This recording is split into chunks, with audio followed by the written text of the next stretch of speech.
Ngayong gabi, Misis na lubog sa utang, gusto nang magpakamatay. paano siya nakaahon at umasenso sa buhay? Sabay-sabay natin alamin. Lalaking minolestya ng teacher at kamag-anak, lumaking bakla. Sundan ang kwento ni Marvin. Hindi lang isang beses nangyari yun eh. Sa bucket list portion, pag-usapan natin ang panliligaw sa kaopisina. Boyfriend, nakabuo ng kanta ng magkahiwalay sa kanyang girlfriend.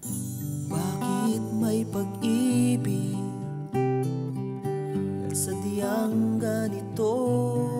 Tunghayan ang kanilang black and white love story. Ano man ang sitwasyon mo, tiyak relate ka sa Ako ang bahala. Tampok sa The 700 Club Asia. Susunod na. Wala akong masabihan ng problema. Nobody cares. Isang engineer sa Saudi ang asawa ni Alma Anaw, habang siya na may abala sa kanilang school supply shop. Ngunit sa kabila ng pagsusumikap ni Alma, nalugi pa rin ang munting negosyo. Malamang ang nalugi sa akin, approximately 200,000. Mahirap po yung yun sa lending. Isa-isa ang naniningil sa'yo, parang wala kang matatakbuhan. Na hindi ka nila pakikinggan, hindi ka nila paniniwalaan. Sinara ko na yung store ko at that time. That was the lowest point in my life. Sa bigat ng problema, iisa na lang ang nakitang solusyon ni Alma. May nakita akong blade, pero hindi ko siya kayang abutin. Parang nag-cramp yung mga kamay ko. Lord, bahala ka na. Kasi hindi ko na kaya eh. Sabi ng Lord, anak, mahal kita eh. May magandang plano ako sa'yo. Umiyak ako. Sabi ko, Lord, may plano ka pala sa akin, pero iahon mo ko. Magliwanag ka sa buhay ko. Sa isang araw, 3 beses ako tumatawag. Malaki ang tulong ng panalangin ng 700 Club sa akin and the people around. Ngunit isa na namang pagsubok ang kinailangang harapin ni Alma. Iko-confine na siya talaga. Kasi infected na yung ear niya eh. Tapos hindi siya makarinig, puro ugong lang. Hindi ako nagpa-confine. So pumirma lang ako sa hospital, sa doktor. Hindi ako makarinig na parang yung boss ko lang po sa loob narinig ko. Nanood ako ng 700 Club that night. Tapos, live yon. There's one person who's watching us na ang kaliwa mong tenga, meron parang nagbukol, may growth inside. God is melting that out right now. Tanggapin mong kagalingan na binibigay sa'yo ng ating Panginoong Jesus. Sabi ko, Lord, ako to, anak ko to. Paggising ko po ng umaga na happy po na pinagaling ako ng Diyos na di ko akalain na ngayong araw na papagaling na ako talaga ng Diyos. Tapos sabi nung doktor, wala po ako makitang sign kung bakit nyo ipapalo up. Instant healing talaga. Di lamang sakit ni Armand ang gumaling. Unti-unti ring nahilom ang sakit nila sa bulsa. When I gave to Steven Asia, marami ng offer ang husband ko abroad. Kabi-kabilaan talaga, papadala yung kontrata. Unti-unti nabayaran ko na yung utang ko through giving. Ngayong taon na ito, bukod sa bagong kotse, biniyayaan na rin sina Alma ng ikatlong supling. Pakiramdam ko, nag-iisa na lang ako eh. Pero hindi pala. Ano man ang sitwasyon mo, ano man ang kalagayan mo, hindi ka pababayaan ng Panginoon. Kaya huwag mag-atubili na magbigay sa Panginoon, lalo na sa gawain ng Panginoon. Praise Yes. God! You know, sometimes we reach a point where we can no longer think because the problem is so overwhelming and parang we feel we're being swallowed up. There's too much pressure. But if we just stop for a moment and look to God, Yes. and recognize that He is sovereign talaga, and He can make a way, even if you can't see the way before you, if we'll just trust Him. Of course, it begins, kailangan may relasyon ka sa Kanya, di ba? Yes. Kung hindi mo na iisipin si Lord. Correct. And I think, alam mo sa buhay, Peter, di ba, ginagamit ni Lord ang mga problema eh. Correct. Diba? Parang ano niya yun eh, parang yun yung text niya sa atin. Oh, correct. That's right. I like that. Yeah. Diba? Na parang, uy, pansinin mo ko or lapitan mo ko dahil nandito talaga ako for you. Amen. Diba? Amen. And I'm sure marami sa inyo na nanonood na maaring nasa gitna kayo ng maraming bagyo. You know? Yung hindi lang sa labas, pati sa loob ng bahay. You know? And minsan, nagkakaroon tayo ng tendency na lumayo sa Diyos at magtampo. Pero si Alma, hindi yun ang ginawa niya. kumapit siya sa Panginoon, lumapit siya sa Panginoon. Alam niya kasi na ang Panginoon ay tunay, katotohanan, nariyan talaga siya. At saka pag lumapit ka sa Panginoon, alam ni Alma rin na ang Panginoon ang sagot at katuparan sa lahat ng kanyang mga problema. Kaya inaanyayahan ko kayo, maaring ito na ang araw na hinihintay kayo ni Lord na lumapit sa Kanya at makita na maganda ang plano niya para sa inyong buhay. Tayo manalangin. Panginoong Diyos, maraming salamat sa ginawa mo sa buhay ni Alma. Maraming salamat na mas malaki ka sa lahat ng aking problema. Lord, patawarin niyo ako kung ako ay lumayo sa inyo o hindi man lang kita inisip, Lord. Patawarin mo ako sa aking mga kasalanan, Lord. Alam ko, ito ang balakid sa aking relasyon sa inyo. Patawarin niyo po ako. Nagpapasalamat ako na binigay niyo, O Diyos, ang inyong anak na si Jesus para pagbayaran ang lahat ng aking kasalanan, Lord. Binigay mo siya para ako'y magkaroon ng kapatawaran. Binigay mo siya para ako ay magkaroon ng bagong simula. Lord, isinusuko ko sa iyo ang aking buhay. Kayo na ang Panginoon at tagapagligtas ko. Baguhin niyo po ako. Ipakita niyo po sa akin ang magandang plano niyo para sa aking buhay. Lord, kayo na ang bahala sa buhay ko. Maraming salamat sa buhay na walang hanggan na inyong ipinapangako para sa aming tumatanggap at nananalig sa inyo. Maraming salamat, Lord, sa pag-asa na nasa aking kamay ngayon dahil ikaw na ang bahala sa akin. Ito ay aking dalangin sa ngalan ng inyong anak na si Jesus. Amen. Amen. Amen. Glory to God. Taus-puso ka bang sumabay sa aming panalangin? Tinanggap mo ba si Jesus bilang Diyos at sariling tagapagligtas ng iyong buhay? If yes, my friend, ikaw ay bago ng nilalang. Ang araw na ito ay spiritual birthday mo. Ang buong kalangitan ay nakikiselebrate sa iyo. Balitaan mo naman kami, kapatid, sa iyong pinakamahalagang desisyong ginawa. Please text yes space the 700 Club Asia at ipadala yan sa aming smart number 0949-888-8001. Globe 0977-805-6915. At Sun number 0925-300-3000. Please text us your new and eternal decision. Our texting instructions are on your screen.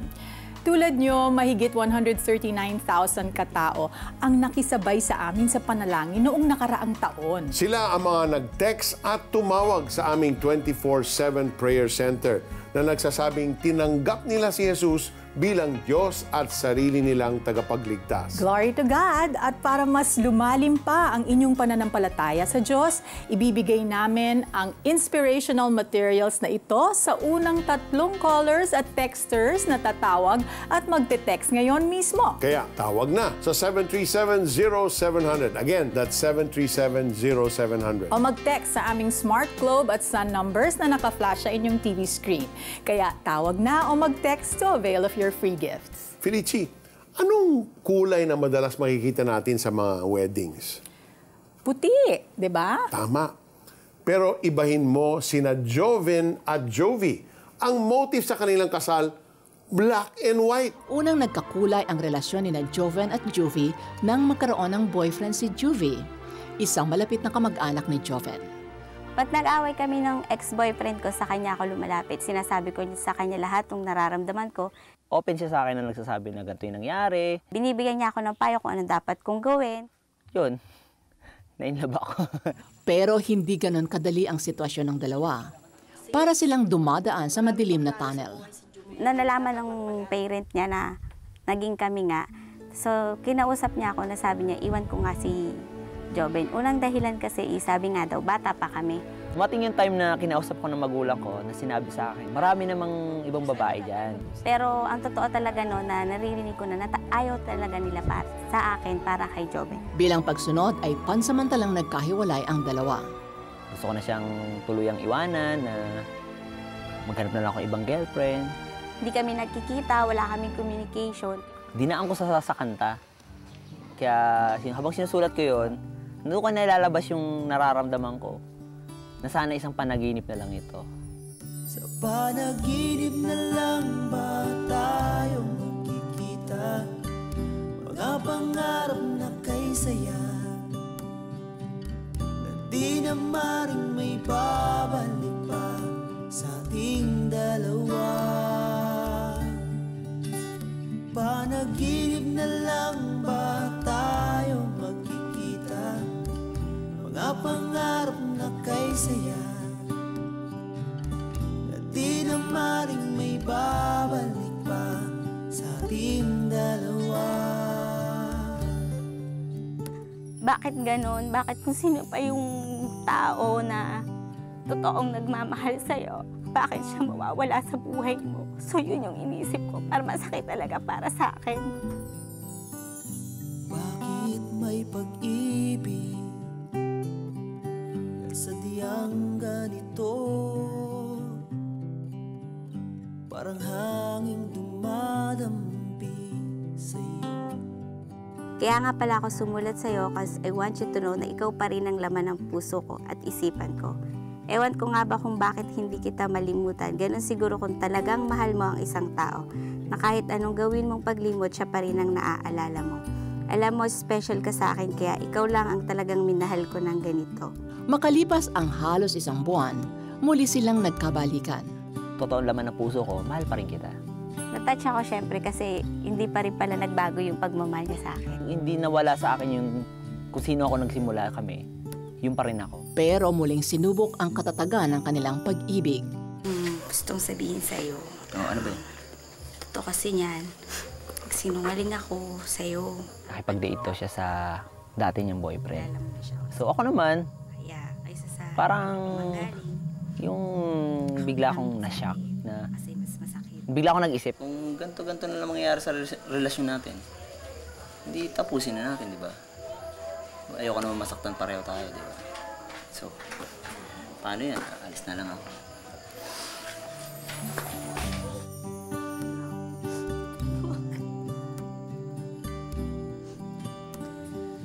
Hindi niya ako talaga binitawan. Sumiyak siya. So, doon na hanggang sa naging okay naman ako, may okay na. So, ang sama-sama ko kasi ginawa ko sa kanya yun eh. Yung sinabi ko sa kanya na, sorry sa lahat ng ginawa ko. Sana hindi mapatawad mo ko. Pero kung ano man yung decision mo, kasalanan ko naman, tatanggapin ko. Sa ngalan ng pagpapatawad, mas nanaig ang liwanag sa pagsasama ni na Joven at Juvie. Nabalitaan ko na lang na yung ex-boyfriend ko nagkaroon na ng girlfriend, tas nag-asawa. Sa tulong po ng Panginoon, naging maayos yung relationship namin ng family niya. Natanggap na nila ako para sa anak nila. Matapos ang mapait, masaklap, at madilim na yugto ng pagmamahala ni na Joven at Juvie, nauwi ito sa kasalan. Aking mahal, bigay ng may kapal, tugon sa aking dasal, sa isang pusong tapat, mahal kita, kahit sino ka pang pagsubok man ay dumating. Sabay nating harapin, sa puso ko ay ikaw at ako pa rin. Sumabay ba kayo kanina sa pagdarasal at tinanggap si Jesus bilang inyong Diyos at tagapagligtas?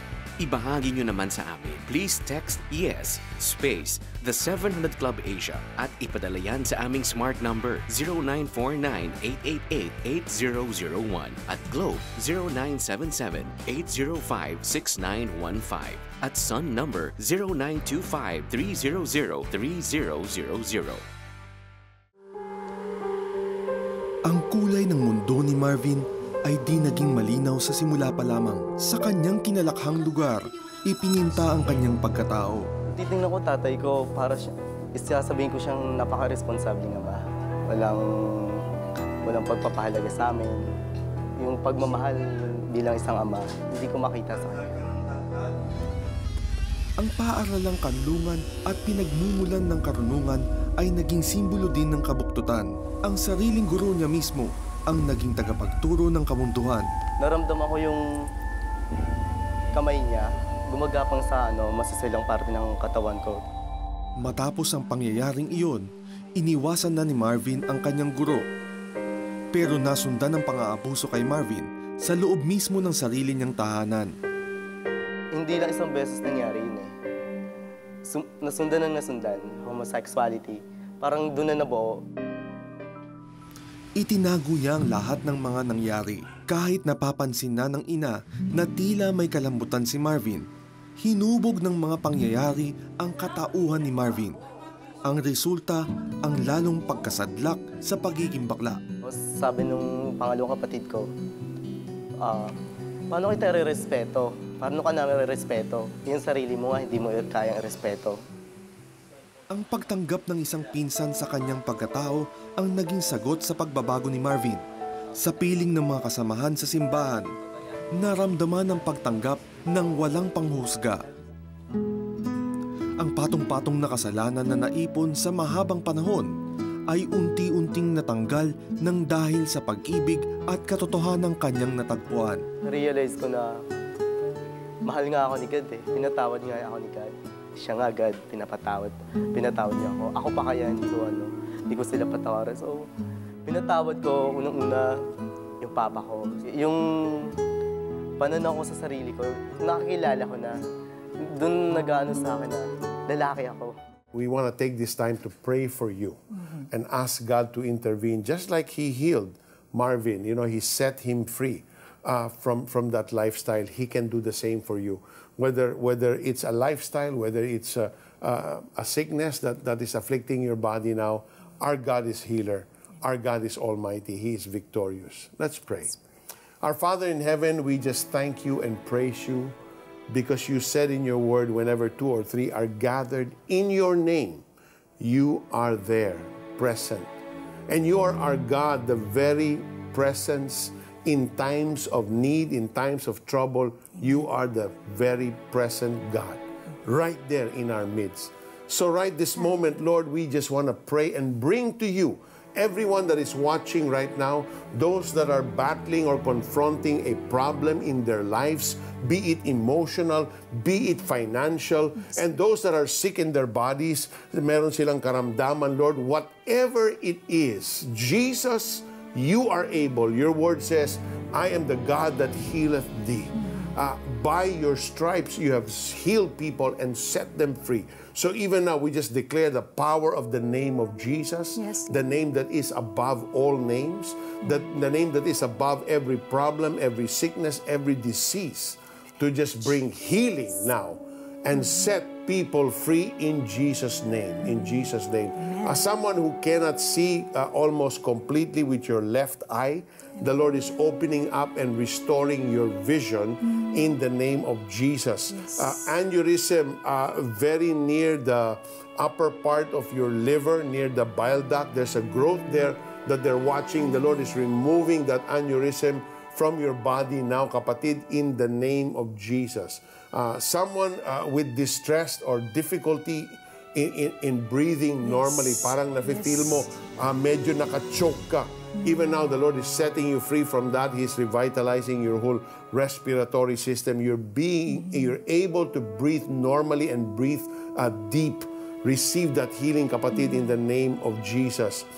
Someone who has nagkaroon ka, you have pain in your lower back. I'm not sure if it's a sciatic nerve attack, but it's so painful you can hardly walk. The Lord is releasing you from that pinching pain, that sharp pain, right this very moment. Receive your healing in Jesus' name. Yes, there's someone who has a retina dysfunction sa mata. The Lord is healing that right now in the name of Jesus. Meron ding may mga bata na nagda-diarrhea, LBM. The Lord is healing those children right now in the name of Jesus. Meron ding isang nagkakaroon ng complications of diabetes. You need to rest. You need bed rest. The Lord is healing you right now. Receive your healing in the name of Jesus. There's there's also someone who is reacting to the dengue vaccine. The Lord is healing you right now. Receive that healing in the name of Jesus. Father, we thank you. We thank you that you are touching not only one victim of this vaccine. There are others who are watching right now, and the Lord is healing you. He's sending forth His word to heal completely your children. The Lord is healing you right now in the name of Jesus. The number you dialed does not exist. Don't worry when this happens. The CBN Asia Prayer Center is still here for you. Starting March 18, we'll be using this new number.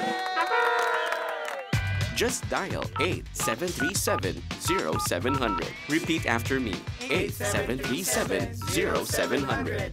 We're here for you 24/7.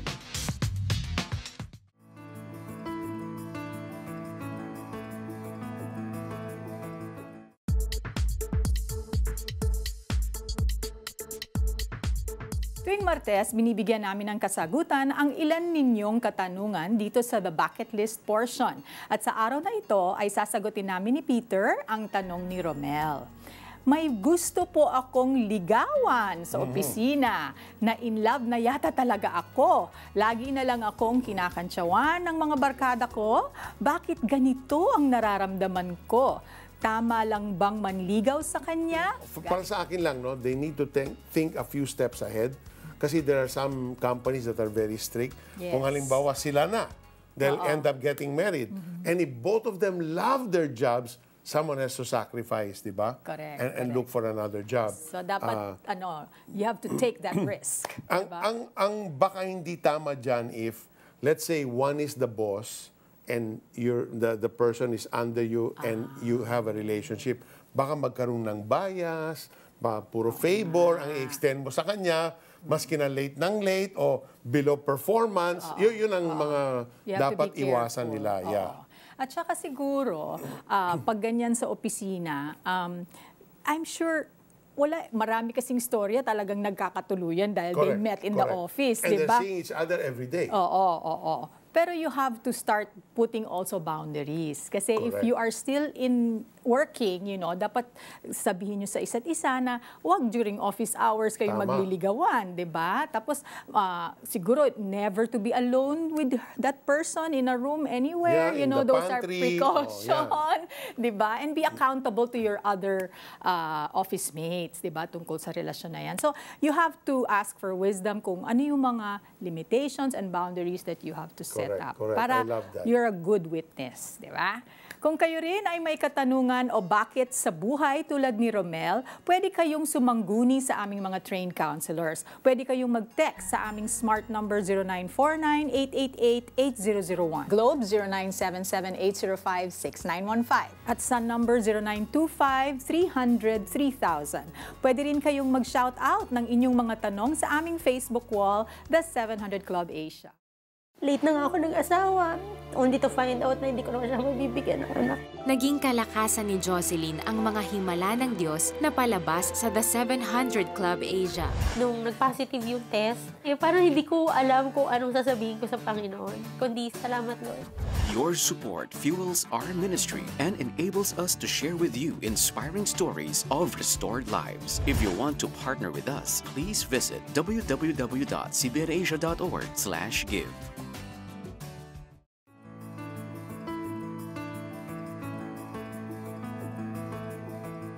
Doon tumakbo yung buhay ko sa barkada. Dahil para sa akin, masaya ako pag nasa barkada ako. Ang inakala ni June na magpapasaya sa kanya, ang siya palang magpapasadlak sa kanya sa dalamhati. Nasuong pa ang buhay dahil sa masamang balak ng nakaaway na grupo. One time, pag uwi ko, hindi ko alam inabangan na ako ng 5. Talagang nagkaila ako na hindi ako yun. Para hindi ako yun. Inaamban na talaga sa akin yung nakita ko, laki talaga ng panaksak. Talagang isang saksak lang sa akin, todas na ako. Kung hindi nadala sa pakiusap, at alam ko nadala yun sa dasal ko na rin, tadyak lang ang inabot ko at saka suntok at nilubayan na ako. Nakatakas si June sa unang tagpo ng kamatayan. Ngunit pagkalipas ng ilang buwan, isang buhay ang tuluyang inagaw ng kamatayan. Yung isang barkada ko yun ang namatay. Na yun ang isa sa mga kalaro ko that time. Parang kapatid mo na bibiro mo ng gusto. Tapos siya nang namatay. Doon ako nagtanong. Yung ganito lang pala, kadali ang buhay. Mula noon, mas lalo ako nanalangin. Lord, ayoko ng ganito. Tulungan mo ako. Paano ba talaga ang masayang buhay? Gusto kong umaba buhay ko. Paano? Yun ang parang gumising sa akin. At sinagot ng Diyos ang katanungan ni June. Pagkaraan ng 2 linggo, isang kaibigan ang nag-imbita sa kanya sa isang Kristiyanong simbahan. Tama-tama pa naman yung message talagang para sa akin. Dahil sabi sa akin, gusto mong maging masaya, wala talaga sa barkada yan, na kay Jesus yan. Kaya nga yung joy, Jesus over you. Yun, parang tinatamaan talaga ako. Gusto mong maging masaya, dapat may Jesus ka. At si Jesus, hindi ka niya iiwan. Sabi ko, ito nga yung hinahanap kong saya na hindi ko katagpuan sa barkada. Tapos yung pakikinig mo ng salita ng Diyos, yung tinatamaan ka, binabasa yung buhay mo, hindi naman niya alam. No, kaya sabi ko, meron Diyos talaga. Iba yung pakiramdam ko rito. Parang ito yung gusto ko, ito yung tama na hinahanap ko, na wala sa bisyo, wala pala sa barkada, kundi na kay Jesus pala talaga. Ngayon, misyon ni June sa buhay ang tumulong sa mga taong naghahanap ng tunay na saya sa pamamagitan ng pagbabahagi ng pagmamahal ni Kristo na siyang pinanggagalingan ng tunay na kagalakan. Masarap palang sumunod kay Lord. Kung ang pangarap mo maliit lang, ang pangarap ng Diyos napakalaki. No eye has seen, no ears have heard what God prepared for all of us. What a victorious life. And he knows his calling from a life like that na seemingly hopeless. No? Kita mo, talagang joy is all over him. Yeah, Jesus over you. Ngayon ko lang narinig yun, meaning of joy. At saka, meron lang akong rin yun, na when you want to stay away from danger, diba, lumayo ka dun sa mga bagay na alam mong mapapanganib ka lang, diba? So, anyway, sa buhay, hindi nawawala ang mga problema. Bahagi yan ng ating buhay. In fact, sinabi yan ni Jesus, in this world, you will have trouble, but take heart, I have overcome the world. Si God ang bahala sa atin. Ang kailangan lang, magtiwala sa Kanya. Tama. In Proverbs 3 verses 5 to 6, the Message version says, trust God. From the bottom of your heart, don't try to figure out everything on your own. Listen for God's voice in everything you do. Everywhere you go, He's the one who will keep you on track. Sa ating wika, kay Yahweh ka magtiwala, buong puso at lubusan, at huwag kang mananangan sa sariling karunungan. Siya ay sangguniin sa lahat mong mga balak at Kanya kang itutumpak sa lahat ng iyong lakad.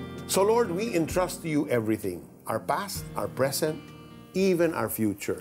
At dito nagtatapos ang ating maikling kwentuhan. Stories of hope, faith, and love. Mga kwento ng pagbabago para sa pagbabago. Ako po si Felicie Pangilinan Buizon. At ako naman si Peter Cairuz na nagsasabing si Kristo ang simula ng tunay na pagbabago. Hello mga kapuso! Narito kami ngayon sa Museo Pambata kasama ko ang aking anak na si Joshua. Say hi, Josh! Hello! Yan. So, balita ko, dito daw sa museo, magkakaroon tayo ng isang hands-on experience. So, sama na kayo! Matapos na magsiping ang mag-asawa, ay mahigit 250 milyong sperm cells ng lalaki ang maglalakbay patungo sa fallopian tube ng babae.